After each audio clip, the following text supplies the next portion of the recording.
Hello everyone, I welcome you all. आज का lecture तमाम स्टूडेंट्स के लिए बहुत इम्पोर्टेंट है और आज मैं आपको 5 ऐसे सीक्रेट्स बताऊंगा जिन पर अमल करते हुए आप एग्ज़ाम में बहुत बेहतरीन परफॉर्म कर सकते हैं और आप देखेंगे कि बहुत ही फ़र्क आप महसूस करेंगे अपनी इस टेक्निक पर अमल करने से पहले की परफॉर्मेंस में और बाद की परफॉर्मेंस में। सो नॉर्मली आपने सुना होगा कि जो एग्ज़ाम में बहुत अच्छा परफॉर्म करता है उसको कहा जाता है कि वो बहुत इंटेलिजेंट है।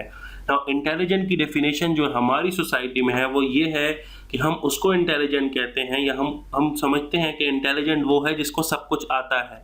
तो पहली बात तो आप याद रखिएगा कि कभी भी किसी को सब कुछ नहीं आ सकता। हर बंदा अपनी फील्ड में, अपने सब्जेक्ट में एक्सपर्ट होता है। अगर इसकी एक मिसाल मैं आपको यूँ दूँगा कि अगर आप एक डॉक्टर को इंजीनियर्स के साथ बिठा दें तो वो डॉक्टर इंजीनियर्स के बीच में डफर नज़र आएगा। हालाँकि डॉक्टर जो है वो अपनी मेडिकल की फील्ड का एक्सपर्ट है और उस फील्ड में उसको बहुत इंटेलिजेंट कहा जाता है।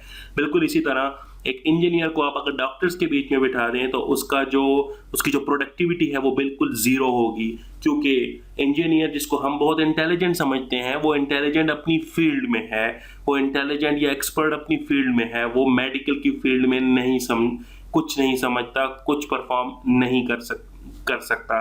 तो याद रखिएगा कि इंटेलिजेंट वो नहीं है जिसको सब कुछ आता है, क्योंकि सब कुछ कभी किसी को भी नहीं आ सकता, बल्कि इंटेलिजेंट वो है जिसको काम करने के तरीके, टेक्निक्स और प्रोसीजर्स पता है। उसको पता है कि आउटपुट कैसे प्रोड्यूस किया जाता है, किसी भी चीज़ से बेस्ट पॉसिबल रिजल्ट्स कैसे लिए जा सकते हैं, वो कौन सी टेक्निक्स हैं जिस पर चलकर अच्छा परफॉर्म किया जा सकता है। तो इसी सिलसिले में आज मैं आपको 5 सीक्रेट्स बताने वाला हूँ जिस पर अमल कर मैंने खुद भी बहुत बेहतरीन आउटस्टैंडिंग रिजल्ट्स अचीव किए हैं अपने एकेडमिक कैरियर में, और आप भी अपने एग्ज़ाम की फेट बिल्कुल बदल सकते हैं और बहुत ही आउटस्टैंडिंग परफॉर्मेंस एग्ज़ाम में दे सकते हैं। So be ready.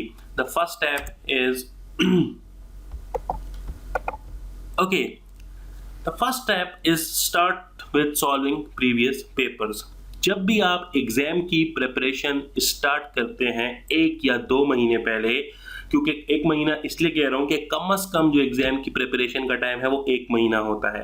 तो जब भी आप एग्ज़ाम की प्रिपरेशन स्टार्ट करें, याद रखिएगा सबसे पहला स्टेप आपको ये करना है कि आपको प्रीवियस कम से कम 5 साल और ज़्यादा से ज़्यादा 10 साल के जो पेपर्स हैं वो आपको इकट्ठे करने हैं, अपने पास स्टोर करने हैं, एक रिपोजिटरी बनानी है और सबसे पहले आपको उन पिछले 5 या 10 साल के पेपर्स में आए हुए क्वेश्चंस को सॉल्व करना है, उन पे अपना कॉन्सेप्ट क्लियर करना है, उनकी रिवीजन करनी है और उनको बिल्कुल रेडी करना है। नाउ मे बी किसी के जहन में ये बात आए, या अक्सर मैंने 1-2 बंदों को ये कहते हुए सुना है कि ये तो उन लोगों की टेक्निक है जिनको कुछ नहीं आता, जो जस्ट पास करना चाहते हैं पेपर को, वो ये पेपर सॉल्व करते हैं। नहीं, ऐसा बिल्कुल भी नहीं है, बल्कि आप जब भी स्टडी स्टार्ट करेंगे आप सबसे पहले प्रीवियस पेपर सॉल्व करेंगे, क्योंकि याद रखिएगा मैं आपको गारंटी देता हूं कि अगर आप पिछले 5 साल के प्रीवियस पेपर सॉल्व कर लेते हैं तो आपके इस साल के पेपर में कम से कम 30 to 40% क्वेश्चन जो है वो वहां से रिपीट होंगे। क्योंकि याद रखिएगा कि आपका जो 100% कोर्स है वो पूरा कोर्स कभी भी इंपॉर्टेंट नहीं होता, उसमें 30 to 40% पोर्शन जो है उसमें से मैक्सिमम पेपर बनता है। तो अगर आप पिछले 5 या 10 साल के पेपर्स कवर करते हैं तो आप वो 30 या 40% कोर्स को कवर ज़्यादा बेहतर तरीके से कवर कर सकते हैं, क्योंकि उसी में से ज़्यादा इंपॉर्टेंट क्वेश्चंस आए होते हैं। सो आपने सबसे पहले उन क्वेश्चंस को प्रिपेयर करना है, उन तमाम टॉपिक्स को प्रिपेयर करना है जो कि प्रेफरेबली पिछले 10 साल या 5 साल के क्वेश्चन पेपर्स में जहां से क्वेश्चंस आए हैं। जब आप एक दफ़ा इनको प्रिपेयर कर लें तो आई एम डैम श्योर आप इस सिचुएशन में आ जाते हैं कि now you can look forward towards performing better. पहले आपको सबसे पहले बेस बनानी है और बेस के ऊपर फिर आप जितनी बड़ी, जब एक दफ़ा बुनियाद बन जाए उसके ऊपर चाहे जितनी खूबसूरत और जितनी बड़ी इमारत आप चाहे खड़ी कर सकते हैं। तो बुनियाद बनाने के लिए आपको पहले पिछले 5 या 10 साल के पेपर्स को सॉल्व करना पड़ेगा और उसके बाद रिमेनिंग कोर्स को आप सॉल्व कर सकते हैं, and that will act like icing on the cake, right? So start with solving previous paper first and then move towards the remaining course. ये पहली टेक्निक है। The second thing is categorize your course. अगर आप अपने course की कोई भी book उठा लें, फॉर एग्जांपल आपके एसएससी में, एफएससी में, आपके बीएस लेवल पे या मास्टर्स लेवल पे कोई भी बुक उठा लें, तो बुक का जो एवरेज साइज होता है वो 400 टू 500 पेजेस का होता है। तो अगर आप उस बुक को देख लें और ऐसी वो पूरी बुक को आप खोल कर देखें तो आप घबरा जाएंगे, आप कहेंगे 400-500 पेजेस मैं कैसे प्रिपेयर करूंगा, मेरे लिए पॉसिबल नहीं है। और अगर आप तमाम प्रिपेयर कर भी लें एंड गो थ्रू कर भी लें आप सारा, और एंड में आप उस बुक को देखेंगे तो आपको लगेगा कि सब कुछ मिक्सअप हो गया है, आई डोंट नो मुझे कुछ आता भी है कि नहीं। No, this is not the way to go about it. आपको क्या करना है, आपको अपने कोर्स को कैटेगराइज करना है। जैसे आपकी बुक 5, 10, 12, 15 चैप्टर्स में कैटेगराइज होती है, आपको हर चैप्टर को कैटेगराइज करना है। आपको ऐसे जाना है कि हर चैप्टर में आपको की पॉइंट्स या की कॉन्सेप्ट्स जो हैं वो अलग से लिखने हैं। आप क्या करें, बेहतर तरीका ये है कि आप अपने बुक के स्टार्ट में, एंड में, या हर चैप्टर के स्टार्ट में उस चैप्टर में डिस्कस किए गए मेन पॉइंट्स को लिखें, मेन जो कॉन्सेप्ट दिए हुए हैं उनको लिखें, और उन कॉन्सेप्ट से रिलेटेड क्वेश्चन सॉल्व करने की एंड प्रिपेयर करने की कोशिश करें। मैं आपको एग्जांपल दूंगा मैथमेटिक्स की। मैथमेटिक्स के एक चैप्टर में ज़्यादा से ज़्यादा 15 से 20 कॉन्सेप्ट जो हैं वो डिस्कस किए जाते हैं। तो आप उन तमाम कॉन्सेप्ट्स को अलग से लिखें और उन तमाम कॉन्सेप्ट से रिलेटेड 5, 10, 15 क्वेश्चंस आप सॉल्व करें। तो इस तरह जब आप बुक को ओवरऑल कवर कर लेंगे और एंड में आप अपने कोर्स को पीछे मुड़ के देखेंगे तो आपको वो 500 सफ़ों की किताब आप पर हावी नहीं होगी, बल्कि आपको लगेगा कि जी इतने चैप्टर्स हैं और मेन चैप्टर में ये कॉन्सेप्ट्स हैं और इन कॉन्सेप्ट्स को मैं प्रिपेयर कर चुका हूँ। तो आपको अपने कोर्स को कैटेगराइज करना पड़ेगा, और कैटेगराइज करने के बाद उनको कॉन्सेप्ट वाइज आपको हर चैप्टर में जितने कॉन्सेप्ट्स हैं, ये जो मेन टॉपिक्स हैं, उन तब को लेकर उनसे रिलेटेड क्वेश्चंस को सॉल्व करके प्रिपेयर करना पड़ेगा। तो इस तरह आप बेहतर तरीके से अपने कोर्स को कवर कर सकेंगे, बजाय इसके कि बगैर किसी तरतीब और बगैर किसी ऑर्गेनाइजेशन के आप सफ़ों पे सफ़े पलटते जाएं और आप उनको तैयार करते जाएं। ऐसा पॉसिबल नहीं है। तो this is the second technique, that you need to categorise your course and then study accordingly. Third thing, ये बहुत इंपॉर्टेंट है, बैलेंस योर माइंडसेट। क्योंकि याद रखिएगा कि दुनिया में जितनी भी गेम है या जितनी भी बाजियां हैं वो दिमाग से जीती जाती हैं। आपका हर एक्शन आपके दिमाग के ताबे है। मैं ज़्यादा बात को लंबा नहीं करूंगा, मैं टू द पॉइंट बात करूंगा कि स्टडी के हवाले से हमारे माइंड के दो स्टेट्स हैं। या तो हमारा माइंड बहुत टेंस होता है, जैसे कि एग्जाम के दिनों में हम बहुत शदीद टेंशन को अपने ऊपर हावी कर लेते हैं, और या फिर हमारा माइंड बहुत रिलैक्स होता है। ये रिलैक्सेशन का मोड तब होता है जब आपके एग्जाम को 4, 5 या 6 मंथ्स रिमेनिंग है या आपके सेशन का स्टार्ट है।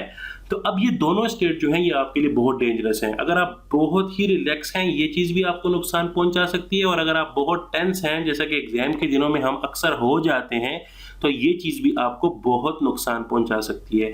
आपको क्या करना है कि आपको अपने माइंड सेट को बैलेंस रखना है।